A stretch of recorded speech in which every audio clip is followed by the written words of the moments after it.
Hello there, and welcome to the brand new show, What's the Worst? The series where I take a look at the worst parts of your favorite video games. Super Mario 64 is considered by many to be one of the greatest video games of all time. The idea of running around collecting stars in a variety of 3D environments was so revolutionary back in 1996, and I still believe that it holds up incredibly well to this day.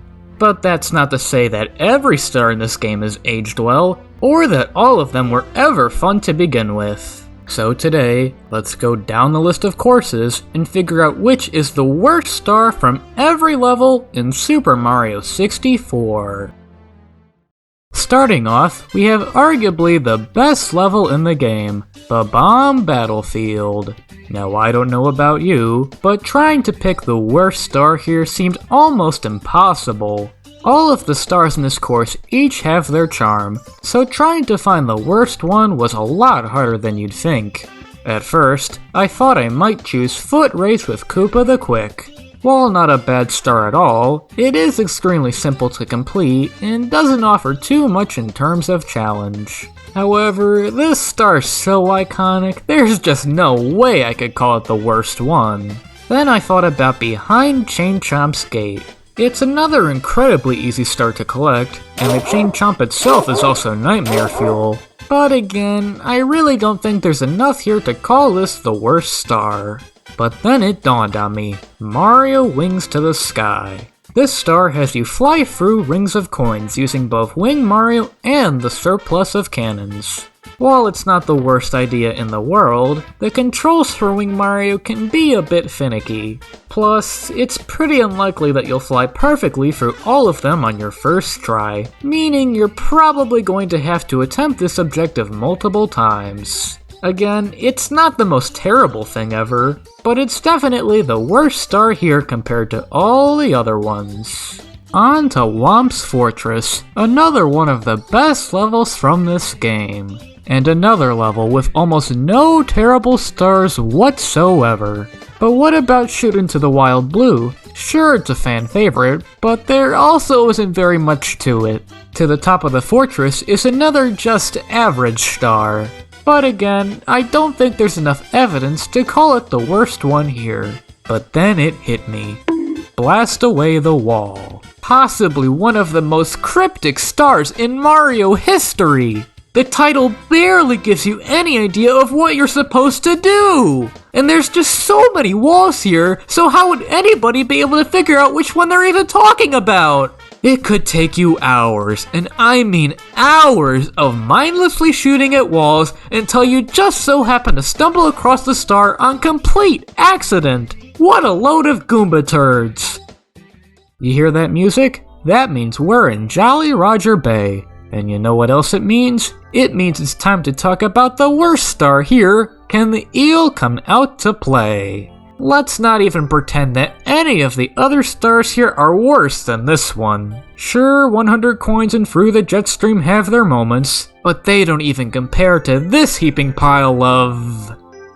bad. Basically, there's an eel, and he's got a star stuck to the back of his tail. So, you have to try your best to nab the star from him. The only problem is that this eel has chugged about 12 Monster Energy drinks and won't sit still! His tail is constantly wagging, making trying to grab this star almost impossible. And you know, maybe I'm just bad at this star. Maybe I have a skill issue. But that doesn't excuse the fact that it's just not fun to complete. I said the exact same thing about my Texas, so you can imagine how great that turned out. Oh boy! Ah, Cool Mountain. Definitely one of the coolest levels in the game. No pun intended. Although this level does have some pretty creative and well thought out stars, there are a few here that could be considered the worst. First up, Big Penguin Race. Maybe this is controversial, but I've never been that big a fan of this star.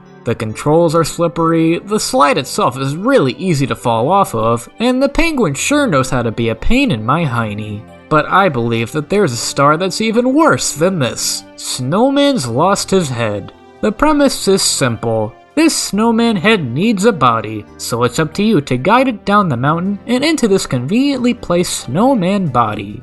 Now I won't lie, this star is really creative and a really cool idea for a snowman themed star. The problem is that it just doesn't work. It can be really hard at times to get around the snowman if he gets in front of you, effectively preventing you from getting the star. And other times, even when it seems like you did everything correctly, he'll just roll off and make you have to reset the level. Maybe the programming for the star is just a little buggy, but it's never really been a favorite of mine. Alright, Big Boo's haunt, what have we got? Well, there's the star where you defeat Big Boo in the foyer, or what about the one where you fight the exact same Big Boo in the basement? And who could forget the one where you fight the Big Boo again, except this time you're on the roof? Yeah, this level sure is a lot of things, but if there's one thing it's not, it's varied. Most of the stars here are pretty identical, so trying to find the worst one is actually a lot harder than you'd think. Personally though, I think I'm going to have to give it to Secret of the Haunted Books, simply because of how short and simple it really is. All you do is go into this hallway, dodge the books that are barely a threat, solve the painstakingly easy puzzle, and that's it. It might sound like a lot on paper, but in practice, it really isn't all too compelling. Plus, you can just skip all of the aforementioned steps by simply wall jumping up here and then jumping and hey, I'm done. There's no substance whatsoever. Hazy Maze Cave? More like Crazy Maze Cave because the stars here are absolutely insane! From the toxic maze to the crazy jumps to the incredibly satisfying skips, this level is absolutely horrible when it comes to its stars. And maybe my pick this time around might be a little surprising, but I'm going to have to go with Elevate for 8 red coins. I've never liked this star. The elevator platform thing always felt so janky, and it feels like it takes forever to collect all of the coins because of how spread out they are. Plus it takes so much time to get back to the top if you fall off, and it's like, who likes this star? Jeez! I'll admit that 100 coins here is also pretty stinky, but at least you don't have to get every single red coin to obtain it, so that's a plus at least. Oh, Lethal Lava Land, such an underrated level. How could I possibly determine the worst star here? It's the freaking elevator again, man! I think I have elevator phobia. Now look, out of all the stars in this course, this is the one I despise the most. That's not to say it's bad or anything, but this is also the level where you boil the big bully, roll on a log, solve a Bowser puzzle. It just doesn't compare to all the other ones. This star is located inside the volcano, and the main gimmick is that you have to ride on a pair of elevators to get to the top. There's some tricky jumps along the way, and there's some fire that can be pretty annoying as well, but there just isn't too much that's memorable about it.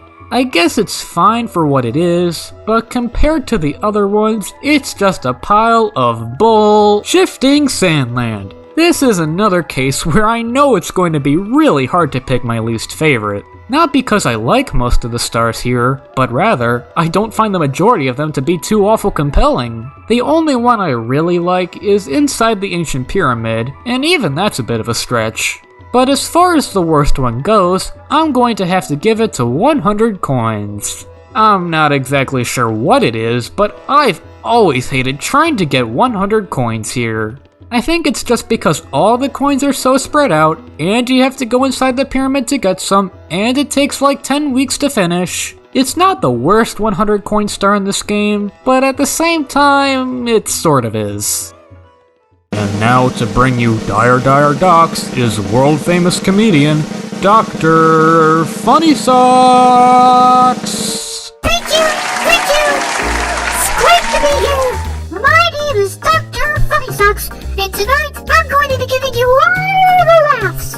Because you know what they always say? Laughter is the best medicine! Except for when you've got diarrhea, then it usually doesn't turn out so great. So, Dire Docs, talk about a crappy level! I mean, it doesn't help that all of the stars here are pretty fishy. The the right coins, or they just make me right in the face with anger. And don't even get me started on the chest star. I'd rather smash my head in the chest 1,000 times than complete that mission. But you know which one is the worst one of them all? I'll give you all a little hint. It starts with an L and ends with an anti-ray. Yeah, that's right, I'm talking about 100 coins. Seriously, what planet do you have to be from to come up with something so random? I mean, swimming for rings? That almost reminds me of Superman 64! And if there's one thing you know what it be, it's Superman 64! The swimming controls in this game, they're fine. However, the game doesn't always count each ring you pass through, even when it's pretty clear that you did. I mean, come on, game! What are you waiting for? So overall, the Mega Race reward is absolutely the worst star in Dire Docks. But look on the bright side. At least it's not as bad as eating a box full of dog poops. Some might even call it a dire situation. Good on, folks. You've been wonderful. Thank you.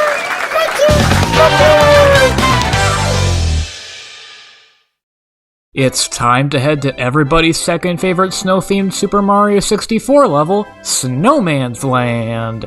I don't have too much of a problem with really any of the stars here if I'm being honest. Sure, some of them are a little short, but that doesn't make them bad by any means. Except, of course, for Snowman's big head. Most of the star is fine, but trying to get across the final platform where the snowman's trying to blow you off is just so irritating. You're supposed to hide behind this penguin to avoid falling off, but even when you do, you still sometimes blow off. Look at this, I made it, and yet the game still has the urge to send me all the way back to the beginning? Outrageous, I say! Wet dry world. Like seriously, what even is this level? Ugly floating blocks, random set pieces, Shaban Yemen, the gang's all here. Part of me wants to say that every star here is the worst one, but I think that wouldn't be fair to Shocking Aeroliths. That star is terrible and pointless. However, I think I'm going to have to go with Go to Town for red coins. I've never liked going for this star, as some of the coins can be an absolute pain to collect. You have to have an extremely good grasp on the controls, or else you're going to struggle. Again, it is a close call, but it is what it is. Every other star is still tied for second worst though. Oh yeah, it's Big Mountain time, baby! I like Tall Mountain, and I like most of the stars here too. So how could I possibly decide in a million years which one is the worst? That star sucks. Like seriously, what were they thinking when designing the star? I honestly don't blame you if you never completed the star this way, because this is just way too cryptic. Oh yeah, blast to the lonely freaking mushroom. Who on earth thought this was a good idea for a star? Who thought it was obvious that you're supposed to talk to this hidden Bob-omb, stand on this specific mushroom so that it'll warp you to underneath the stage, hump the wall for longer than the Precambrian period, and make what is essentially a blind shot to the star? Oh, and make it really easy to just cheese the whole thing. Perhaps I'm over-exaggerating the star a bit with how crude and decisive it really is, but the damage has already been done. This star made me question humanity for a while there. It was pretty brutal. Tiny huge island, anyone? Whether you're big or small, you can't deny how great most of the stars in Tiny Huge Island really are. But of course, we do have a few stinkers. Mainly 5 Itty Bitty Secrets and Rematch with Koopa the Quick. With the Itty Bitty Secrets, you have to go around the tiny island and stand in 5 secret spots in order to spawn the star. And with Koopa the Quick, it's basically the same thing as before, except now it's much harder. I could honestly go with one or the other, as I'm not really the biggest fan of either one. However, the Koopa race does have Koopa Mach 1 sprint shoes, and the other one doesn't, so can you really blame me? I mean, when reptile footwear gets involved, it's no contest. Tick-tock clock. 100 coins. Need I say more? Rainbow Ride. 100 coins. Again, need I say more? And finally, the castle secret stars. To be honest, I do quite enjoy most of the little one-off stars located throughout the castle, but I think we can all agree that one in particular is far worse than all the rest. Wing Mario over the rainbow. It may just be a simple red coin star, but holy Koopa Troopas is it hard! All of the coins being so spread out, combined with Wing Mario's awkward controls, combined with the fact that you go all the way back to outside Peach's castle if you fall, makes the stars such a joy to complete! You know, maybe the stars in this game aren't so great after all. Most of them have aged horribly and are just a pain to go through. Everybody always goes on and on about how great the stars are in this game, but I just don't get it! I legitimately think I'd have a better time watching paint dry than playing most of these stars! You win this time, Lethal Lava Land.